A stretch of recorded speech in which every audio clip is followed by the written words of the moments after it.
Vinícius, como você vai jogar a Série B e o que você acha do Rodrigo Santana?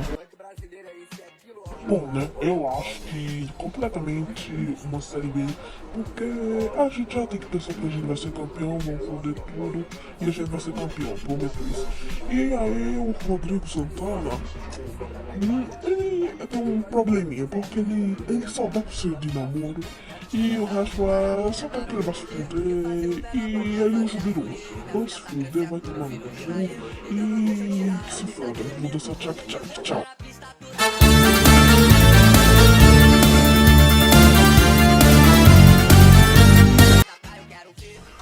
Corre, moleque, corre, isso, agora vocês, vai, que é foda.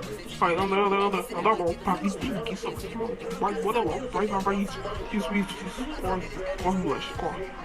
Pega, Rafael, isso, bora mais uma, vai, isso, mais uma, bora, careca, isso, rapaz, isso, vai, bora mais uma, isso.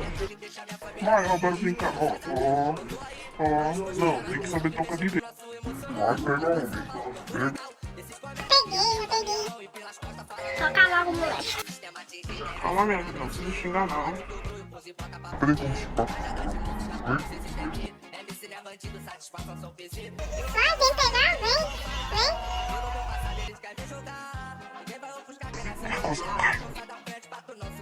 Vai, ó, pega aí, vai, bate aqui. Agradece depois no abraço.